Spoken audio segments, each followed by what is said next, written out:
Catherine Perez শাকদামের নাম মধ্যপ্রাচ্যে ঘৃণার সঙ্গে আলোচিত হয়। ফরাসি বংশোদ্ভূত এই নারী ইসলাম ধর্ম গ্রহণ করেছিলেন এবং নিজেকে শিয়াপন্থী হিসেবে পরিচয় দিতেন। বহু বছর ধরে ইরানের শীর্ষ পর্যায়ে রাজনৈতিক ও সামরিক ব্যক্তিদের সঙ্গে ঘনিষ্ঠ সম্পর্ক তৈরি করেছিলেন। তিনি ইসলামী বিপ্লবের প্রশংসা করতেন, বেলায়েতে ফকিহ সমর্থনে লেখালেখি করতেন এবং তার প্রবন্ধ কখনো কখনো সরাসরি ইরানের সর্বোচ্চ নেতা আয়াতুল্লাহ আলী খামেনির অফিসিয়াল ওয়েবসাইটে প্রকাশিত হতো।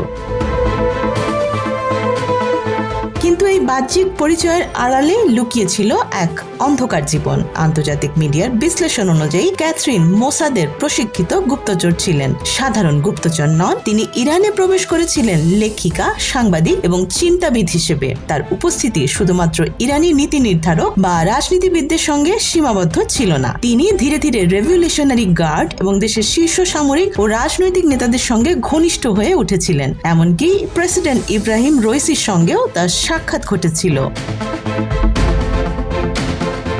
সবচেয়ে বিপজ্জনক ছিল নারীদের অন্দরমহলে তার প্রবেশ। উচ্চপদস্থ সামরিক ও রাজনৈতিক নেতাদের স্ত্রীদের সঙ্গে অন্তরঙ্গ সম্পর্ক গড়ে তোলেন শাকদাম। তাদের বিশ্বাস অর্জন করে তারা তার সঙ্গে স্বামীদের দৈনন্দিন কর্মকাণ্ড, অবস্থান, ভ্রমণের সময়সূচি এবং ব্যক্তিগত তথ্য খোলাখুলি ভাগ করতেন। এই সমস্ত তথ্য বিশেষভাবে রেকর্ড করা হতো এবং পাঠানো হতো নির্দিষ্ট স্থানে। পরবর্তীতে এই তথ্যের ভিত্তিতে লক্ষ্যবস্তু নির্ধারণ করা হতো এবং একের পর এক রহস্যময় হত্যাকাণ্ড সংঘটিত হতো। তবে শাকদামের প্রতি যখন সন্দেহ জন্মালো, তিনি তখনই ইরান ত্যাগ করেন। ততক্ষণে তার গবেষণা সম্পূর্ণ হয়ে গেল। ইরানের ওপর তার এই গুপ্ত চরিত্রের প্রভাব এতটাই গভীর যে আজও ইসরায়েল তার সংগ্রহ করা তথ্য ব্যবহার করে বিভিন্ন হামলা পরিচালনা করে।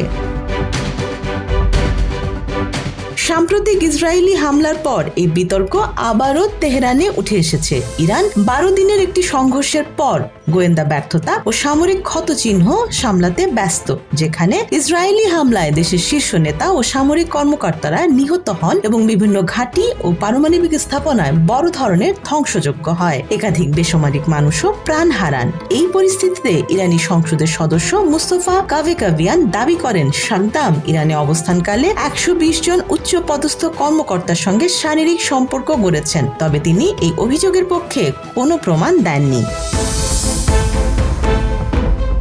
শাকদামের জীবনযাত্রা সহজ ছিল না। তিনি ইয়েমেনে বাস করতেন। 2009 সালে এক ইয়েমেনি নাগরিকের সঙ্গে বিবাহ বন্ধনে আবদ্ধ হন এবং 2 সন্তান জন্ম দেন। ইংরেজি ভাষায় একটি পত্রিকায় যুক্তরাষ্ট্রের ইরাক নীতি নিয়ে সমালোচনামূলক লেখা প্রকাশের পর তিনি ইরানি কর্তৃপক্ষের নজরে আসেন। এরপর তাকে রাষ্ট্রীয় টিভি চ্যানেলে পশ্চিমা বিশ্লেষক হিসেবে আমন্ত্রণ জানানো হয়।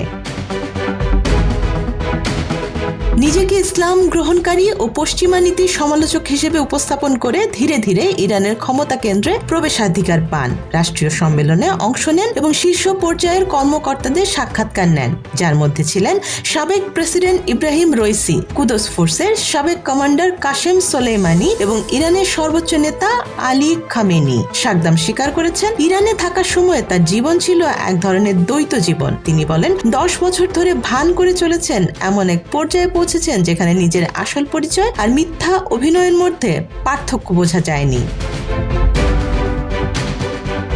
বর্তমানে তিনি ইসরায়েলপন্থী সংগঠন উই বিলিভ ইন ইসরায়েলের একজন রাজনৈতিক বিশ্লেষক ও মুখপাত্র। তিনি মনে করেন তাকে লক্ষ্য করা হয়েছে কারণ তিনি ইরান সম্পর্কে দৃঢ় সমালোচক এবং আরো দৃশ্যমান হয়ে উঠেছেন সাম্প্রতিক সংঘাতের পর। তিনি বলছেন, এই আক্রমণ ইরানের লিঙ্গভিত্তিক বৈষম্যের অংশ এবং মুখে কথা বলা সাহসী মহিলাদের চুপ করানোর প্রয়াস। সব বিতর্ক সত্ত্বেও শাকদাম জানিয়েছেন, জীবনের সিদ্ধান্ত নিয়ে তিনি অনুতপ্ত নন। 10 বছরের মিথ্যা অভিনয়ের পর তিনি আসল পরিচয় ধরে রাখার সংগ্রাম শেষ করেছেন এবং সেই জন্য গর্বিত। তার গল্প আজও ইরানের নিরাপত্তা ব্যবস্থার একটি শিক্ষণীয় উদাহরণ হিসেবে বিবেচিত হচ্ছে। Desk report, Dhaka express.